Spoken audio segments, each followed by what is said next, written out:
ఇంతకీ ఎన్ని రోజులు ఉందామని వచ్చా? అమ్మని తీసుకెళ్ళడానికి వచ్చాను పెద్దనాన్న. మీ అమ్మ రానని చెప్పే ఉంటుంది. అదే ఆలోచిస్తున్నాను. ఏమ్మా కృష్ణ, స్కూల్ నుంచి వస్తున్నావా? అవును మామయ్య. ఒరే, మన కృష్ణవేని తెలుసుగా, చిన్నప్పుడు మీరిద్దరూ కలిసి ఆడుకునేవారు కదా, మన వీరన్న కూతురు. హాయ్. హాయ్. మన ఊళ్ళో నీ తర్వాత గొప్ప చదువులు చదువుతుందనుకున్న పిల్ల తను ఒక్కతేరా. ఇంటర్లో జిల్లా ఫస్ట్ వచ్చినప్పటికీ ఆర్థిక ఇబ్బందుల వల్ల చదువు ఆపేయాల్సి వచ్చింది. కానీ ఖాళీగా ఉండకుండా మన ఊరి స్కూల్లో తను టెంపరీ టీచర్గా పనిచేస్తూ నెలకి 1200 సంపాదిస్తుంది. కానీ వీళ్ళ నాన్న తను అసలు పని చేయటం ఎందుకు అంటుంటాడు. మామయ్య సరే, నేను బయలుదేరుతా. అలాగే. మళ్ళీ కలుస్తా. ఆ. అమ్మ ఎదురు చూస్తూ ఉంటుంది. బాయ్. బాయ్. చాలా మంచి పిల్లరా. ఆడపిల్ల కాబట్టే ఉద్యోగం చేయొద్దంటాడా? అసలు పిల్లల్నే ఉద్యోగం చేయొద్దంటాడు. అదేంటి? ప్రభుత్వం ఇన్ని ఉచిత పథకాలు ఇస్తుంటే కష్టపడి పనిచేయాల్సిన అవసరం ఏంటి అన్నది అతని సిద్ధాంతం. ఏంటి పెద్దనాన్న ఇది మరీ టూ మచ్ కాకపోతే? వేరన్నే కాదు, ఇలాంటి వాళ్ళు ఊళ్ళో ఇంకా చాలా మంది ఉన్నారు. ఇందాక చెప్పానుగా, మెల్లిమెల్లిగా నీకే అర్థం అవుతుందిలే. పద. అభి అన్న, నిన్ను వీరన్న మామ ఇంటికి రమ్మన్నాడు. కాసేపు అయ్యాక వస్తానని చెప్పు. అలాగే.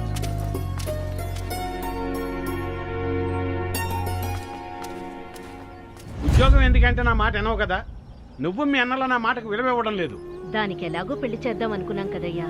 అంతవరకు దానికి నచ్చిందేదో చేసుకునేమో. వదిలేయ్యా. సర్లే, మీ ఇష్టం వచ్చినట్టు చేసుకోండి. ఇదిగో అభి వచ్చినట్టున్నాడు, వాడి ముందు ఇవేవి మాట్లాడకండి. అభి, ఎలా ఉన్నావురా?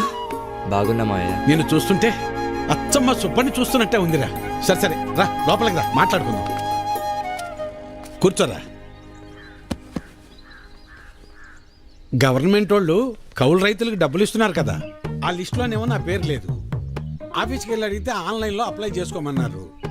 అదేదో కాస్త చేసి పెట్టు. ఊళ్ళో వాళ్ళందరికీ నువ్వే చేస్తున్నావు కదా. అమ్మాయి కృష్ణవేణి, అబ్బాయికి కాస్త మంచినీళ్ళు తెచ్చిపెట్టమ్మా. అభి తీసుకో. మా అమ్మాయి ఇంటర్ పూర్తి చేసింది, స్కూల్లో టీచర్గా పనిచేస్తోంది. తెలుసు, ఇందాకే కలిసాం, మాట్లాడాం. తన జాబ్ చేయడం మీకు ఇష్టం లేదుగా. దీన్ని పెళ్లి చేసేస్తే నా బరువు తీరిపోద్ది. అదే పని మీద ఉన్నాను.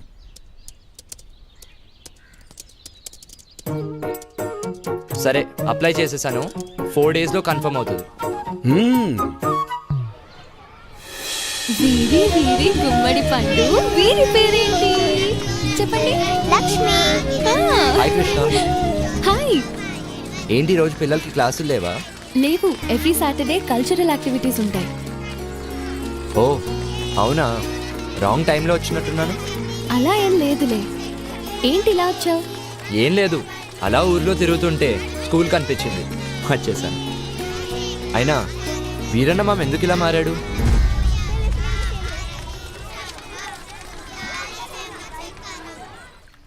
ఒకప్పుడు మా నాన్న కూడా అందరిలాగే కష్టపడి పంట పండించేవాడు.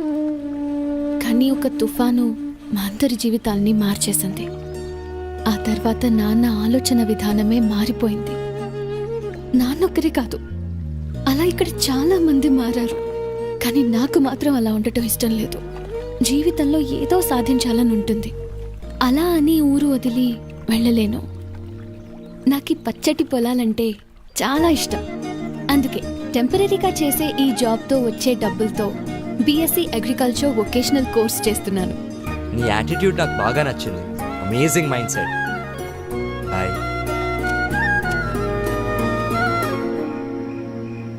హలో. ఏంట్రా, ఏంటి సంగతులు?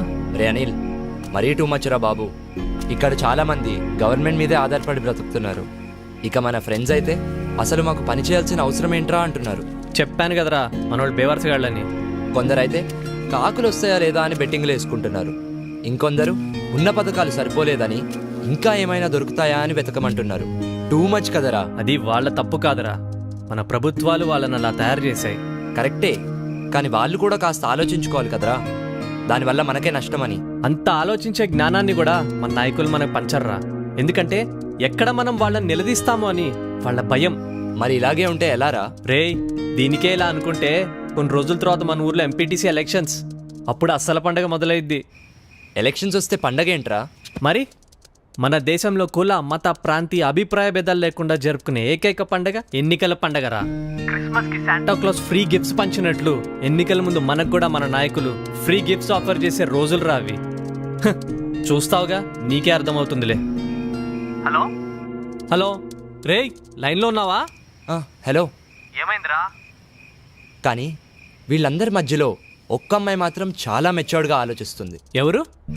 మన కృష్ణరా, వీరన్న మామ కూతురు. ఓ తనా? తను మాత్రం లైఫ్లో ఏదో సాధించాలని తండ్రి వద్దంటున్నా కూడా పాసిబిలిటీస్ వెతుక్కుంటూ టీచర్గా జాబ్ చేస్తూ వచ్చే డబ్బులతో బిఎస్సీ అగ్రికల్చరల్ వొకేషనల్ కోర్స్ చేస్తుందిరా. నాకు తను బాగా నచ్చేసిందిరా. ఏంట్రా కొంపదీస్ లవ్వా?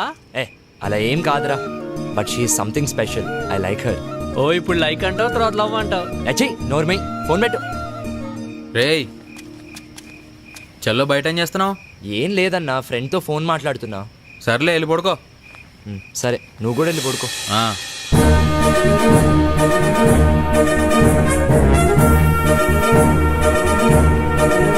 నమస్తే. రాష్ట్ర ప్రభుత్వం జెడ్పీటీసీ ఎంపీటీసీ ఎన్నికలను అనౌన్స్ చేసింది. దీంతో రాష్ట్రమంతా ఎన్నికల సందడి నెలకొంది. అన్ని పార్టీల నాయకులు తమ తమ అభ్యర్థులను వెల్లడిస్తున్నారు. 2 రోజుల్లో అభ్యర్థులు తమ నామినేషన్లు సంబంధిత కార్యాలయాల్లో ఇవ్వాల్సి ఉంటుంది. ఏంటి వేరన్నా అంత కంగారుగా వెళ్తున్నా? ఎంపీటీసీ ఎలక్షన్లు వచ్చాయి కదా, సీట్ ఎవరికి ఇస్తున్నారో తెలుసుకుందామని వెళ్తున్నా. పొలానికి గట్టి అట్టాడితో మాలాంటి వాళ్ళకు ఓటు అట్టాడితే కదయ్యా. అసలు 7 ఓట్లు ఉన్నాయ్యా.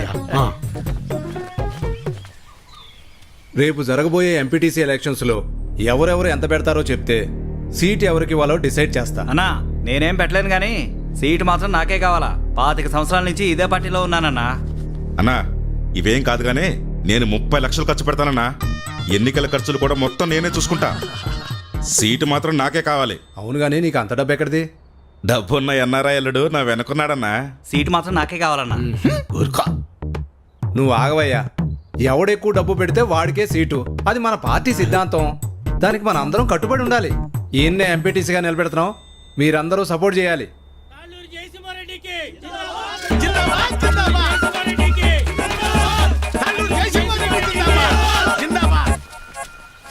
ఏంటి వీరన్నా, మళ్ళీ ఎక్కడికి వెళ్తున్నావు? ఈ పార్టీ వాళ్ళు తాళ్ళూరు జయసింహారెడ్డికి టికెట్ ఇచ్చారు. ఆడు 30 లక్షలు ఖర్చు పెడతాడంట. అవతల పార్టీ వాళ్ళు ఎవరికి సీట్ ఎత్తున్నారో తెలుసుకోవాలయ్యా. కర్మభూమిలో కర్మ కట్టుబడి ఉండాలి కదా. మన కట్టుబడి ఇదే కదా. అసలు 7 ఓట్లు ఉండయ్యా. అసెంబ్లీలో సీట్స్కి లిమిట్ ఉంటుంది, తిరుపతిలో దర్శనానికి లిమిట్ ఉంటుంది. ఏ లిమిట్ లేకుండా డబ్బులు ఖర్చు పెట్టేవాడికే ఎలక్షన్లో సీట్ ఉంటుంది. అది వీటన్నిటికంటే ముఖ్యమైనది నా దగ్గర ఉందన్న. 40 లక్షల డబ్బు ఉందన్న. ఓటుకి నోటే కదన్న బలం. నీకే సీట్ ఇస్తున్నాం, మీరందరూ సపోర్ట్ చేయాలి.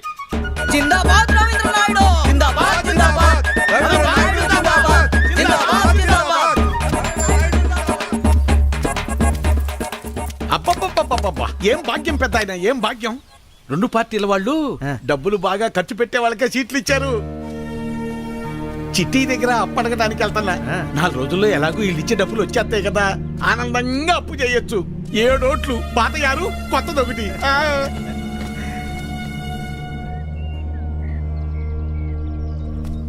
నీకెందుకయ్యా ఇవన్నీ? నువ్వు చేయలేవు బాబు. చేయలేమనుకుంటే ఎప్పటికీ చేయలేం బాబాయ్. అయినా చిన్నప్పుడు నాన్నతో చేసిన పనులే కదివి. ఏం కాదులే. ఇంత పెద్దవాడివైనా అప్పటి విషయాలు ఇంకా మర్చిపోలేదా? ఎలా మర్చిపోతాను బాబాయ్? ఇప్పుడు ఈ పనులు చేస్తూ ఉంటే కూడా నాన్నే గుర్తొస్తున్నారు.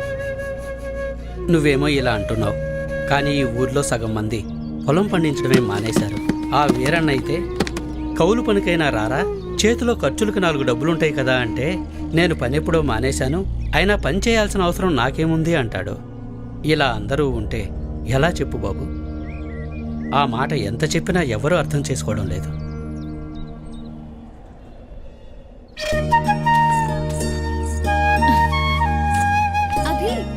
ఇక్కడున్నావా? ఏంటి 2 రోజుల నుంచి కనిపించలేదు? వదిన వాళ్ళతో టౌన్కి వెళ్ళొచ్చాను. అక్కడికి వెళ్ళినప్పుడు సినిమా చూశాను. సినిమా ఎంత బాగుందో తెలుసా? హీరో అయితే అయ్యో బాబోయ్ ఎంత బాగా యాక్టింగ్ చేశాడో, విలన్లని ఎలా కొట్టాడో నాకైతే చాలా బాగా నచ్చింది. పాటలు డాన్సులు చంపేశాడంతే అసలు. కానీ చేయని తప్పుకి హీరోయిన్ ని బాధ పెట్టడం, లాస్ట్ లో రియలైజ్ అవ్వటం. 4 times ఏడ్చాను తెలుసా. సినిమా చూసినప్పుడు ఏడవటమే కానీ లైఫ్ లో ఎప్పుడూ కన్నీళ్లు రాలేదు. నా ఫ్యామిలీకి నేనంటే అంత ఇష్టం. నా హ్యాపీనెస్ ఏంటో తెలుసా?